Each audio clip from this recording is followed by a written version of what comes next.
นับเป็นครั้งแรกในรอบหลายปีนะครับในขณะที่พายุหมุนเขตร้อนได้เข้าไทยในระดับโซนร้อนครับโดยเฉพาะพายุโพดุลครับที่กำลังส่งผลกับพื้นที่บริเวณของภาคอีสานครับณเวลานี้เคลื่อนตัวอยู่จุดไหนอย่างไรนะครับร่วมประเมินผลกระทบที่จะเกิดขึ้นนับจากนี้กับท่านอธิบดีกรมอุตุนิยมวิทยาดร.ภูเวียงประคำมินครับสวัสดีครับดร.ภูเวียงครับสวัสดีครับครับดร.ภูเวียงครับถ้าเราดูจากการติดตามการเคลื่อนตัวของพายุโพดุลตอนนี้เคลื่อนตัวอยู่ตรงไหนอย่างไรบ้างครับเมื่อ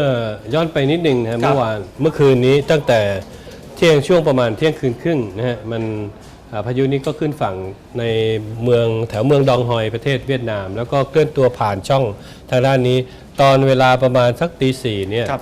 มันก็เข้าสู่แขวงคำม่วนของประเทศลาวนะฮะเพื่อนบ้านของเราจากนั้นตอนสักตีห้าครึ่งบ้านเราเนี่ยพายุนี้เข้ามาสู่นครพนมนะฮะนครพนมแล้วก็เคลื่อนตัวมาทางตะวันตกเรื่อยๆมุ่งหน้าสู่จังหวัดสกลนครโดยสักประมาณ7โมงเนี่ยอยู่ที่อำเภอปราปากนะครับแล้วก็8โมงเข้าสู่สกลนคร9โมงก็อ่อนกำลังลง9โมงนี้อ่อนกำลังลงจากที่เป็นพายุระดับ3อยู่ก็เหลือแค่ระดับ2ซึ่งอยู่ในเกณฑ์ของ depressionล่าสุดที่ผ่านมานะที่เราคุยกันตอนนี้ก็ยังอยู่ที่สกลนครอยู่แล้วดูเหมือนว่าพายุนี้จะเคลื่อนช้าลงนิดหนึ่งนะนี่ที่อัปเดตล่าสุดที่ดูเข้ามาเคลื่อ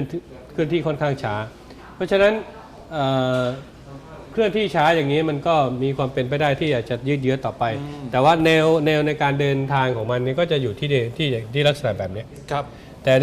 นนี้สกลนครก็จะถัดมาก็จะเป็นอันนี้ก็จะเป็นอุดรธานีแล้วก็มาหนองบัวลำพูแล้วก็ที่จังหวัดเลยนะครับก็จะอยู่ในแนวนี้ครับนี่คือเส้นทางที่พายุเคลื่อนผ่านเราคาดว่าจะเป็นแนวนี้ครับรัศมีของมันนี่ครอบคลุมพื้นที่ลงมาถึงไกลขนาดไหนครับคือตัวพายุเองเนี่ยมันแตกมันจะคุมได้ค่อนข้างหมดเยอะเลยมันใหญ่นะใหญ่ระดับประเทศนี่แหละเพราะฉะนั้นพื้นที่ที่มีลักษณะของกลุ่มเมฆปกคลุมถ้าเราดูจากภาพถ่ายจากดาวเทียมนี้จะเห็นได้ชัดเจนว่ามันใหญ่ขนาดไหนนะลองสลับขึ้นมานิดนึงนะครับจากภาพถ่ายจากดาวเทียมนะนี่ไงอันนี้จะเป็นพื้นที่ที่พายุเนี่ยจะปกคลุมทั้งประเทศถ้าเราดูแบบนั่นเลยเนี่ยตัวที่มันเกี่ยวกับระบบด้วยเนี่ยมันมาตั้งแต่นี่เลยเห็นไหมใหญ่มากเลยนะขึ้นมาแนวนี้ขึ้นมาแนวนี้ขึ้นมานี่คือตัวพายุนะระบบของมันแสดงว่านี่เกือบจะคลุมทั้งประเทศไทยเกือบหมดรัศมีของมันนี่ไกลมาก500กิโลเมตรโอ้โหนี่น่าจะนี่อันนี้ที่ประเทศอินเดียอย่างเงี้ยครับอันนี้มันก็คือเป็นส่วนหนึ่งที่มันมีอิทธิพลหรือมีผลกระทบเข้าหากันนะครับคือมันต่อเข้าหากันหมดดังนั้นเนี่ยตัวที่มันคลุมอยู่เนี่ยมันใหญ่เท่าประเทศไทยครับท่านอธิบดีครับในขณะที่ขึ้นที่นครพนมสกลนครความเร็วลมแรงพอสมควรเราได้รับรายงานจากสถานีอุตุนิยมวิทยาตามภาคอีสานมีความเสียหายเกิดขึ้นยังไงบ้างความเสียหายนี้อาจจะต้องรอสักนิดนึงแต่ว่าเมื่อเช้านี้มีผู้รายงานเข้ามานะฮะทางสถานีของเราทางศูนย์ที่อยู่ในพื้นที่เนี่ยเขารายงานเข้ามาว่าตอนเข้ามาเนี่ยมันก็มีลมแรงเกิดขึ้นนะครับแล้วมีลมกระโชกนี้ก็คือลมที่มันแบบอยู่มันแรงขึ้นปุ๊บปั๊บอ่ะตุ้มทีเดียวแล้วก็แต่ก็หายมันจะใช้เวลาค่อนข้างสั้นๆอันนี้ก็มีที่นครพนมครับนี่คือความแตกต่างชัดเจนระหว่างเข้าเป็นโซนร้อนกับเข้าเป็นดีเพรสชันหรือหย่อมความกดอากาศต่ำเพราะว่าที่เราติดตามล่าสุดมีกาฬสินธุ์บ้านเรือนพังประมาณ50หลังคาเรือนแล้วที่จังหวัดสกลนครก็50หลังคาเรือนเหมือนกันตอนนี้เขารวบรวมในเบื้องต้นแสดงว่านี่คือความรุนแรงของลมที่เข้ามาในระดับพายุโซนร้อนยังไม่หมดหรอกเดี๋ยวจะมีมาเรื่อยๆฝนเป็นยังไงบ้างครับฝนที่เข้ามาในช่วง65กิโลเมตรต่อชั่วโมงเนี่ยฝนนี่ได้ค่อนข้างเยอะนะฮะเท่าที่รายงานจริงๆมันยังไม่หมดนะฮะแต่เท่าที่รายงานเข้ามาในหลายๆส่วนเนี่ยฝนนี่เกินกว่า200มิลลิเมตรนี่เยอะมากนะฮะ200มิลลิเมตรเนี่ยหลายที่อย่างเช่นที่101บ้างที่ไหนกันที่จำไม่ได้นะอำนาจเจริญมุกดาหารกลุ่มพวกนี้รายงานเข้ามาซึ่งพวกนี้เนี่ยฝนระดับ100-200เนี่ยมันทำให้น้ำท่วมได้ทันทีเลยโดยตัวของมันเองเลยอาจจะไม่ต้องสะสมอะไรมากดูเหมือนว่าทางอีสานทางขอนแก่นทางนครราชสีมาก็ได้ฝนเยอะด้วยเหมือนกันได้เยอะอันนี้เกิดจากการดึงลมหรือว่าการเหวี่ยงอะไรของพายุด้วยหรือเปล่าครับ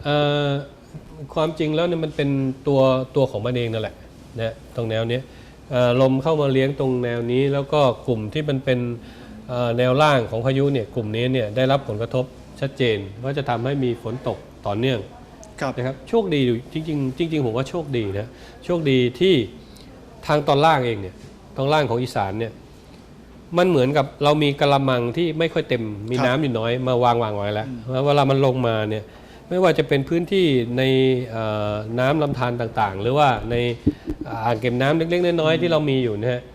มันแห้งๆมันก็ถือว่าเป็นอ่างที่เก็บซับได้ดีครับท่านที่ดีครับพื้นที่เสี่ยงนับตั้งแต่ช่วงเวลานี้เป็นต้นไปครับจะเป็นยังไงบ้างพื้นที่ไหนควรจะต้องเฝ้าระวังต่อไปก่อนที่มันจะไปขึ้นเลยเนี่ยครับมันจะต้องส่งผลยังไงกับจังหวัดไหนผมห่วงแนวที่101 มหาสารคามกาฬสินธุ์สกลนครกลุ่มนี้อุดรธานีตอนล่างกลุ่มนี้ต้องมีลักษณะของน้ำท่วมต่อเนื่องเข้ามาอำนาจเจริญก็มีนะครับเพราะว่าอยู่ในกลุ่มของแนวฝนอยู่นะครับแล้วก็นอกจากกลุ่มฝนที่จะมีในลักษณะแบบนี้ในอีสานแล้วเนี่ยในภาคตะวันออกก็ยังคงต้องเฝ้าระวังอยู่นะครับในภาคใต้ฝั่งตะวันตกก็จะทำให้มีฝนตกหนักอาจจะมีลักษณะของน้ำท่วมได้แล้วก็ที่ฝากเตือนให้พี่น้องจับตาอีกอันหนึ่งก็คือระดับน้ำโขงครับตอนนี้ถ้าเราดูเรื่องของฝนแล้วนะครับสำหรับบริเวณของที่ท่าทิพย์ดีห่วงเทือกเขาภูพานใช่นั้นอยู่ในสกลนคร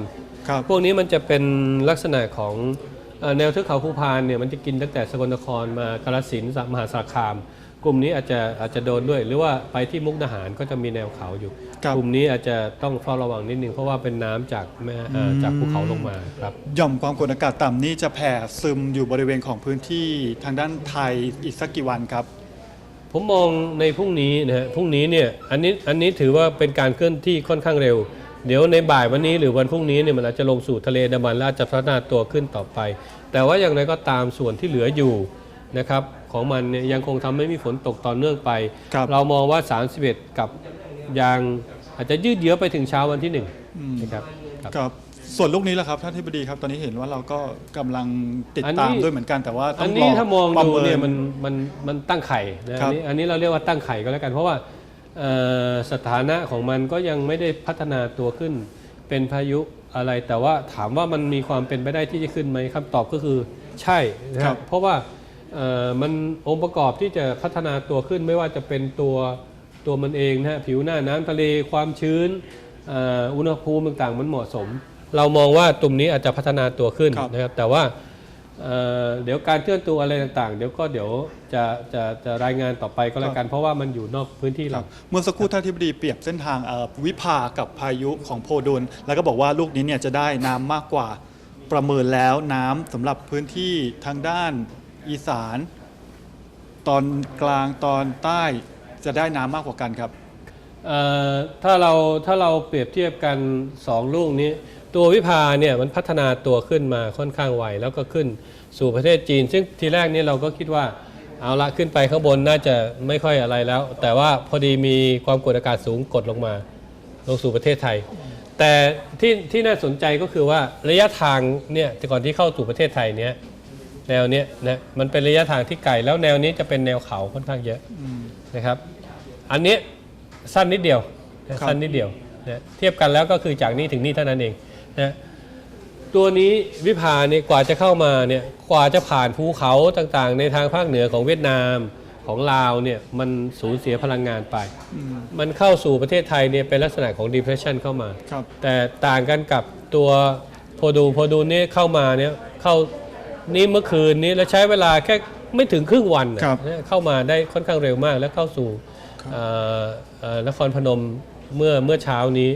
นะดังนั้นตอนที่เข้ามายังเป็นระดับ3อยู่นั้นจะทำให้ลักษณะของมวลน้ำอะไรต่างๆยังมีมากอยู่เพราะฉะนั้นในช่วงเดือนกันยายนตุลาคมเมื่อสักครู่ท่านทิพย์ดีบอกให้เฝ้าระวังเพราะว่ามีโอกาสที่จะเกิดพายุมากที่สุดก็ถ้ามีหลังจากนี้ก็จะนับว่าเป็นกำไรของ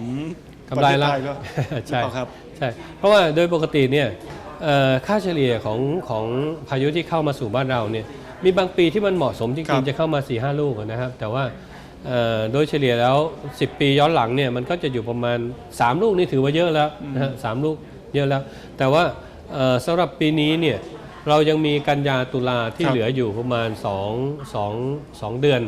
แล้วก็เป็นช่วงเดือนที่มีค่าเฉลี่ยของพายุเข้าบ้านเรามากที่สุดด้วยนะดังนั้น